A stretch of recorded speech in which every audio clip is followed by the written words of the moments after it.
First, John Dykstra, with a background in industrial design and still photography. At 22, John Dykstra was working for Doug Trumbull on the film Silent Running, designing and building models and doing effects photography. He joined Gary Kurtz and George Lucas, creating Industrial Light and Magic, winning an Academy Award for visual effects for Star Wars, and also receiving an Academy Technical Achievement Award for the ILM facility itself. He then became a producer and visual effects supervisor on Battlestar Galactica, and garnered together some of the Star Wars crew to create Apogee. Using Apple's first personal computers as the basis for its motion control systems, the team garnered an Emmy for its work, and through Apogee, John worked on many feature films, theme park entertainment, video games, and directed commercials. He supervised the visual effects for Batman Forever and Batman and Robin, and has been nominated for the Academy's Visual Effects Award for Stuart Little and Spider-Man, and won the award again for Spider-Man 2.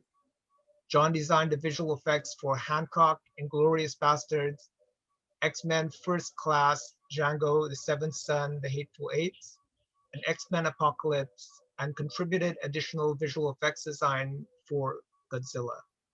He just finished Quentin Tarantino's Once Upon a Time in Hollywood and The Voyage of Dr. Dolittle.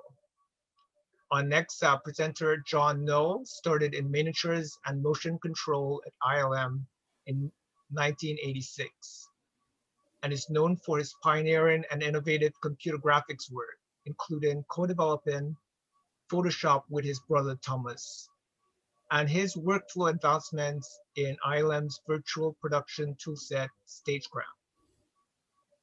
He has garnered 5 visual effects Academy Award nominations, as well as 5 BAFTA nominations for films such as Avatar, Pacific Rim, Star Wars Episodes 1 and 2, Pirates of the Caribbean, and Rogue One, A Star Wars Story.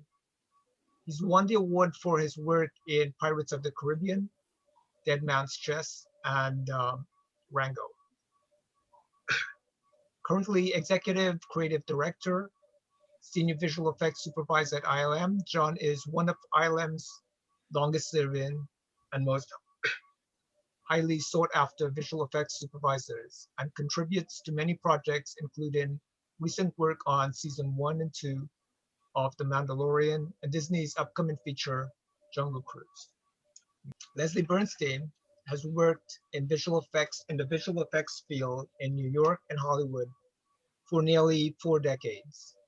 As a sought-after VFX cameraman, supervisor, and director of photography, he's worked on such notable films as La La Land, Anomalisa, Apocalypto, The Passion of Christ, Stuart Little 1 and 2, Fight Club, City of Angels, The Game, Dante's Peak, Contact, and Batman Forever. In addition to films, he's worked on TV shows and commercials, and has 2 Emmy nominations for Star Trek Deep Space Nine and Star Trek Voyager, winning a Creative Emmy for Star Trek The Next Generation. He's on the jury of the Academy's International Film Award, as well as the Nicholas Fellowship for Screenwriting.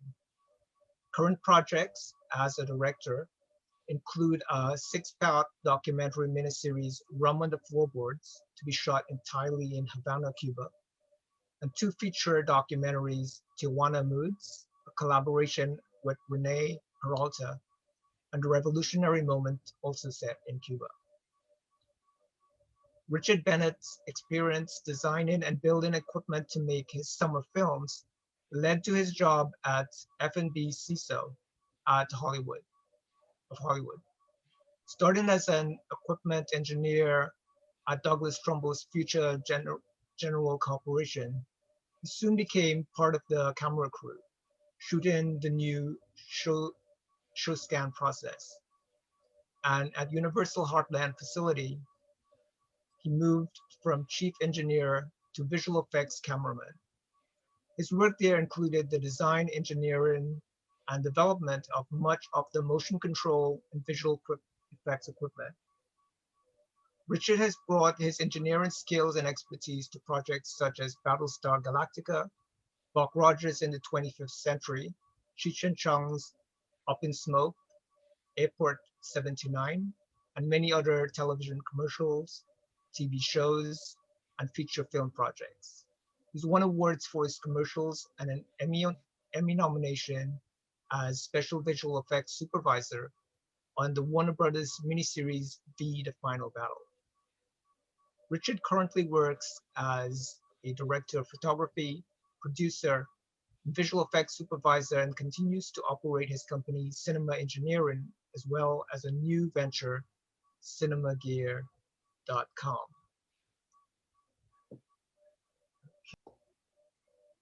All right. One of the things that I was thinking about was that inventing doesn't usually happen as one great moment when an idea just strikes and a product changes the world. Man, often an invention takes place a lot of time, and there's study, experimentation, and even some failures before an invention is successful. Most inventions cannot be attributed to one lone genius or a moment of inspiration, and usually draw on the discoveries of others. So today, when we're looking at the journey that led to the creation of the motion control camera, along the way we will mention a lot of the other people that played a part in this. A lot of inventions usually come out of that need and the arrival of new technology that makes a solution to this need possible. What was that need and what was that context that resulted in this system, this motion control robot? This is what we will look at, that context now. And John Knoll will show us this in his presentation. John? Right, yeah, thank you. Let me quick throw up quick introduction to some of the historical context of what led up to the significant invention of the motion control system for Star Wars.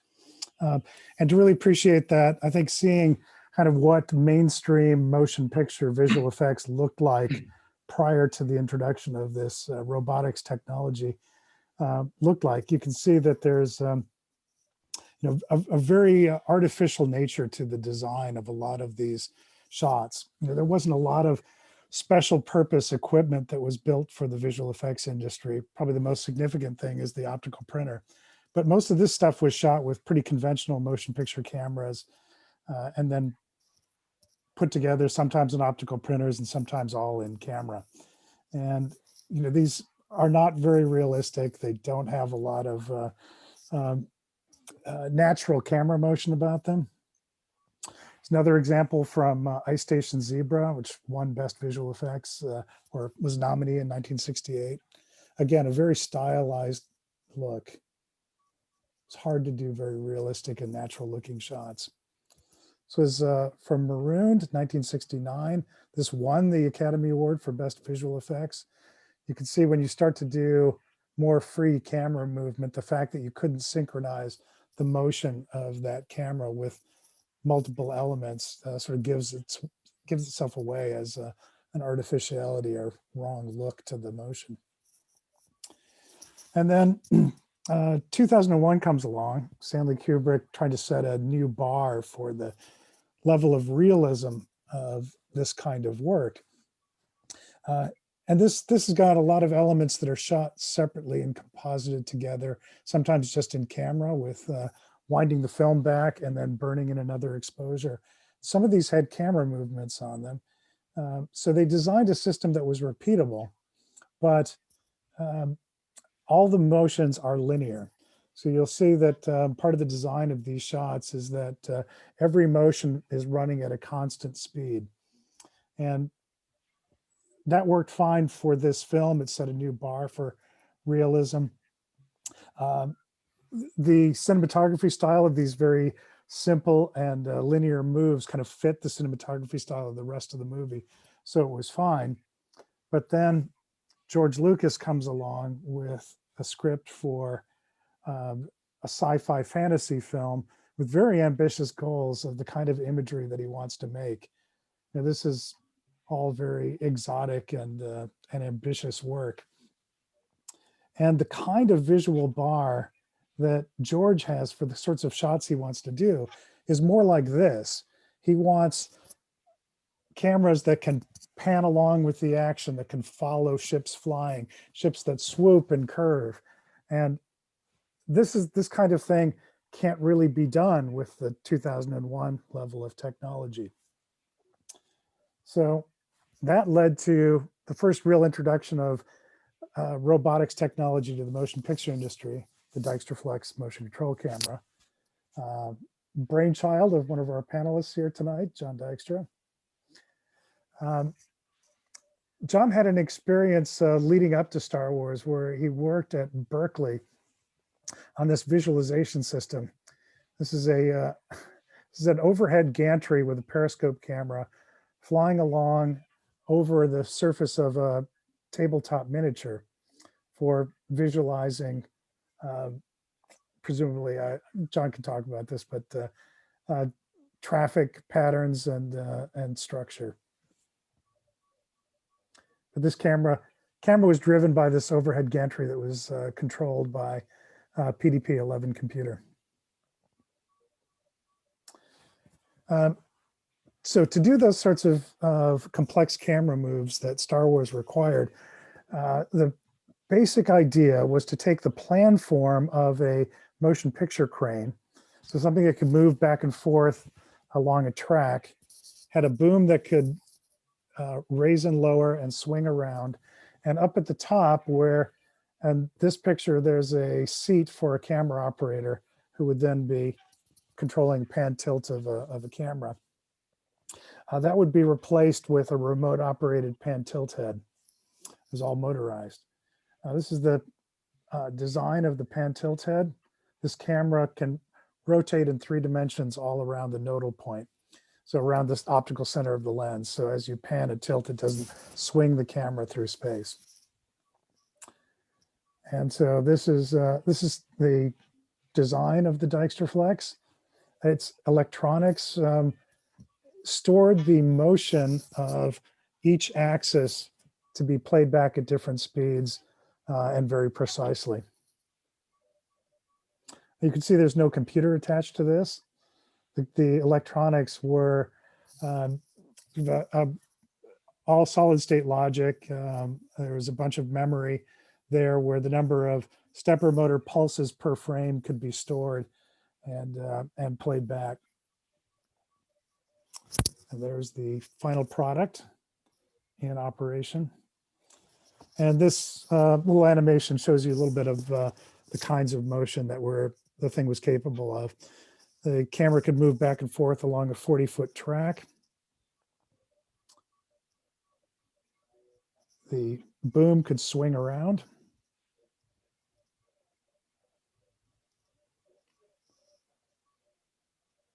And raise and lower.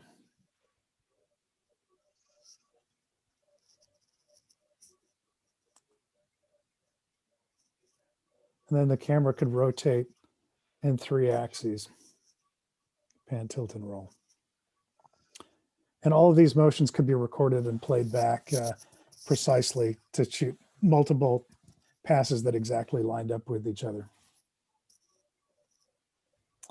And lastly, this is a little footage of it in operation.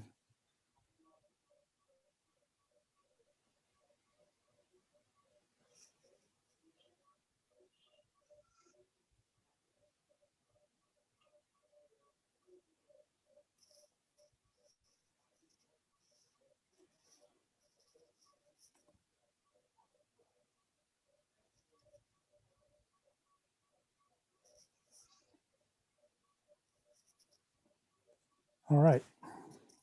Thank you. That's the historic context there. Thank you, John. That's the first time that I've seen the camera actually operated like that.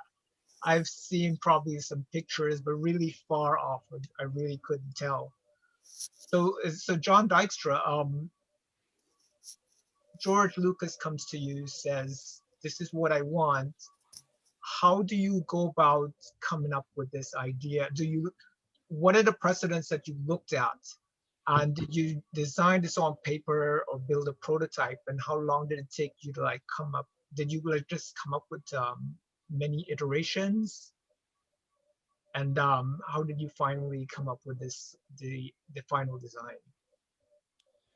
Okay, so the key elements to this are one, to keep the camera moving during exposure, so you get motion blur, which is one of the problems with stop motion animation, which was one of the techniques which was used up to this time to create non-linear moves.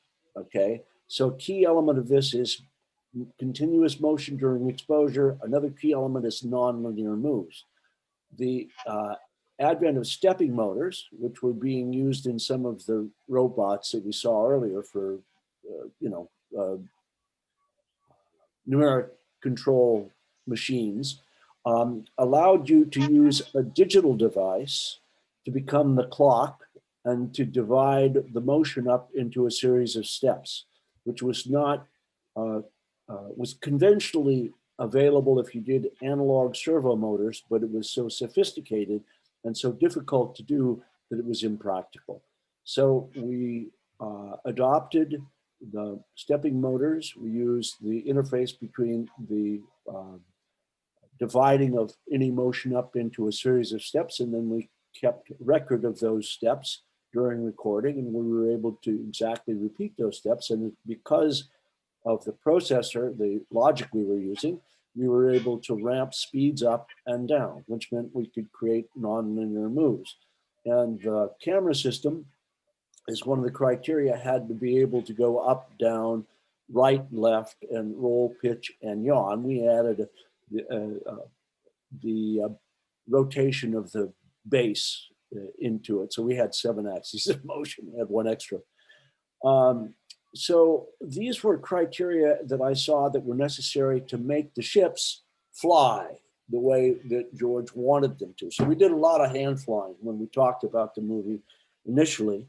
And my experience with IURD, the Berkeley situation where we used the stepping motors, and with Doug Trumbull, where I had used, done extensive rigs in the same realm as the kinds of things that were done on 2001, and brought those two things together to make a device which could make repeatable, non-linear moves and have all the freedoms of motion necessary to photograph the models.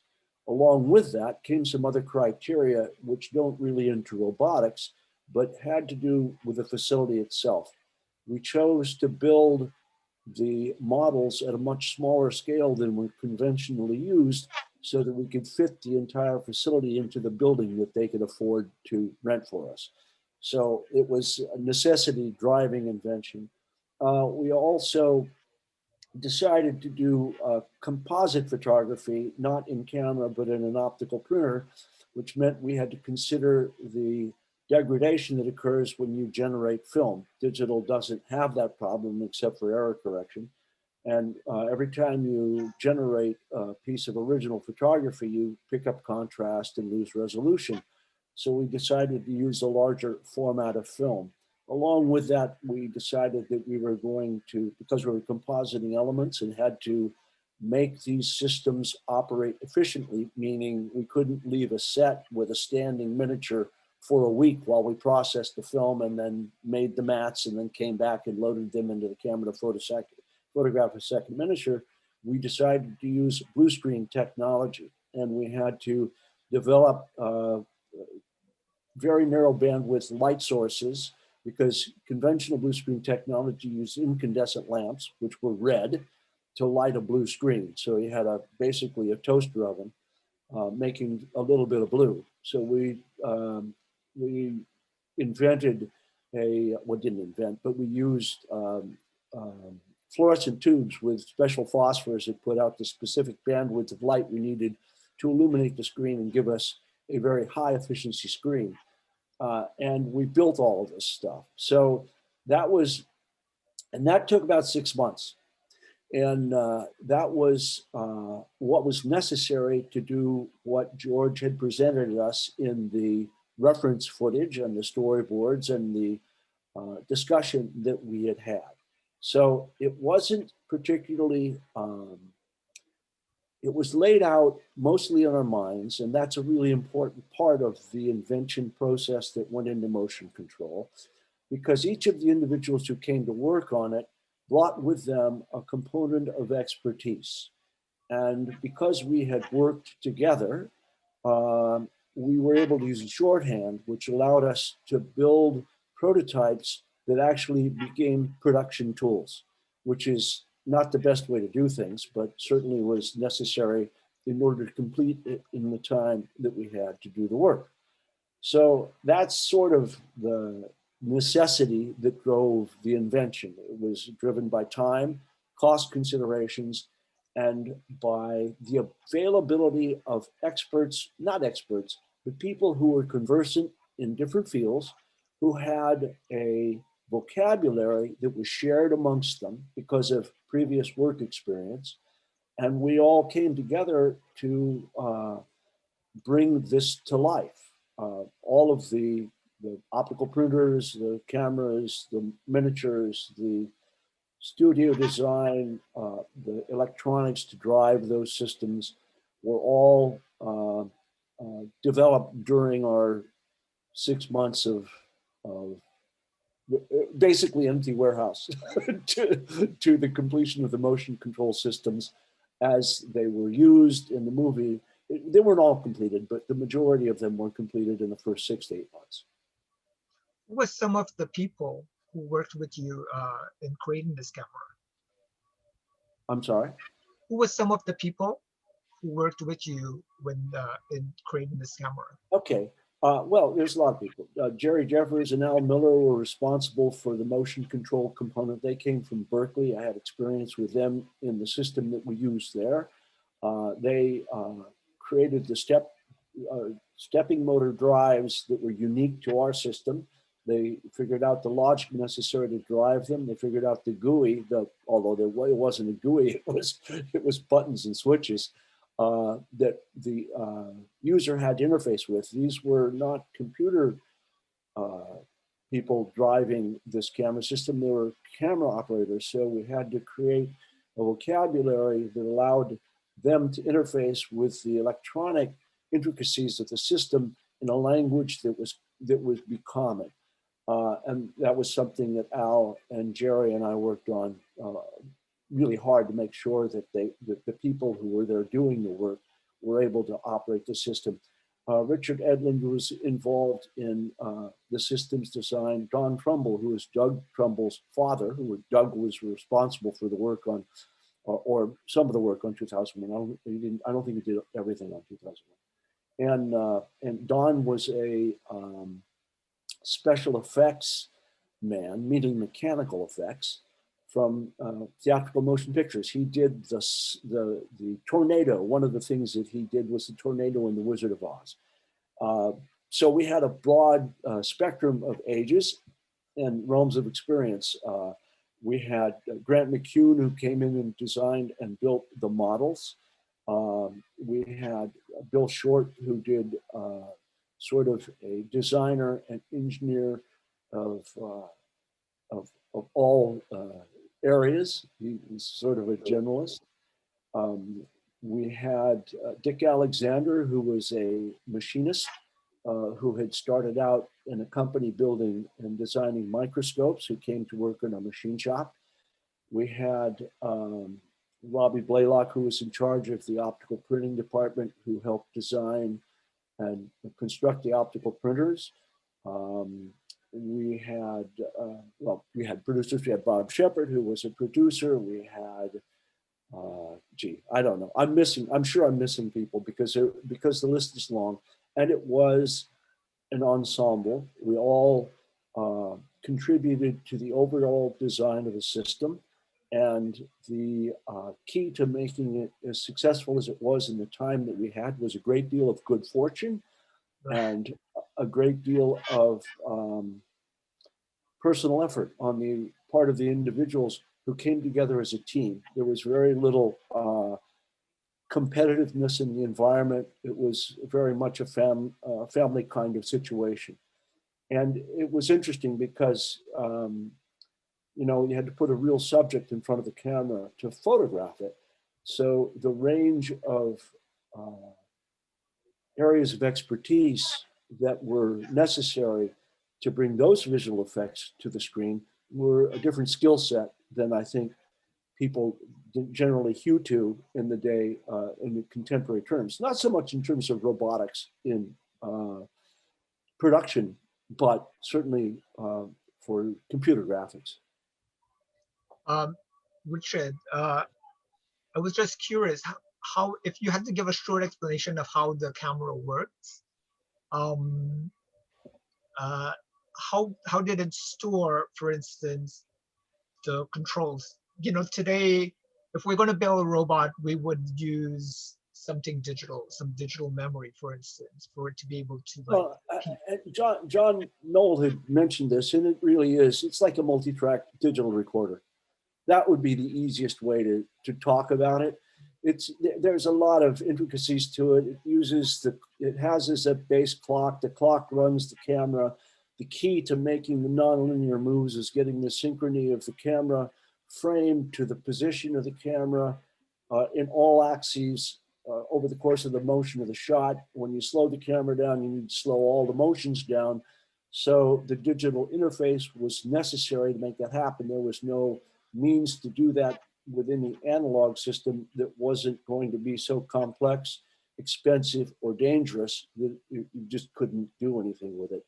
So, I mean, basically, you recorded a track at a time, and then you could play that track back and lay another track down, and then you could play those two tracks down, lay down another track. And if you were good enough to do it, we started with a joystick. If you were good enough, you could do multiple tracks. But it was tricky because you're thinking about things in terms of difference of position. We were moving the camera instead of the subject. The planes stayed in one place so that it could be illuminated without the illumination changing in an inappropriate way. The roll axis and pan axis were local to the miniature, but the displacement of the model, for the most part, was created by the camera. So you had to think in terms of what axis of motion you would be changing when you started to program this move where the camera was providing the displacement of the subject, because we chose to make the spaceships fly as if they were aircraft, which isn't necessary in space, but works really well if you're in an atmosphere. And it also provides sort of survivable G loads for the people flying them. But so that difference in position and interpretation of motion was a critical part of being able to operate these systems. And the recording system was, at that time, we didn't have the ability to create a world space that would automatically compensate for that kind of stuff. We had to deal with things in the real world, where the camera had to move and the model had to stay still. And if you wanted the camera if you wanted the model to drop, you had to move the camera up, or you had to pan, or you had to displace the miniature with a separate mover. So all axes were physical things, and you actually had to invent ways to make them occur. Where the time has gone like so quickly. There's so much more. Yeah, but that's okay. But you know, definitely we were talking about we have to do this. We have to do this when all of this COVID thing is done. Do like an actual physical event where we can have the actual physical camera. But would Richard and Les, would you like to? Is there anything that you'd like to add that we haven't been? Sorry, guys. That's okay. Yeah, I mean, I was not involved until the rebuilding of the Dykstraflex, and the Academy asked me to come and see if I could restore it and make it work again for one of their screenings. Which you did work on motion control for the Universal. I forget the exact name. I was involved with motion control even as a teenager. We were Yeah. trying to shoot our version of Star Trek, and we were building motion control equipment under the supervision of Lynn Dunn in my parents' garage. So I have a fairly long history at doing that. But most of my experience was with Doug Trumbull, and then with Universal Heartland, and then with David Stipes Productions and a few other companies. You know, I would love to like learn more about what Doug Trumbull's system was, but yeah, we're running out of time. Les, did you have anything to add? No, I mean, actually coming from the operator's side, you know, what John was talking about with what I like to call the dark art of motion control operating. Yeah, you where got to figure out how you move to get the movement. yeah, you have to, want. it's like another language. You kind of have to understand the philosophies of motion. And in terms of when it got into programming, it was hard enough using encoders and flying the different axes of the rigs to make the motion and build it. But then you started getting into computer programming where you do keyframe and various forms of spline and Gaussian curve fitting that would then enter a whole different realm of operating.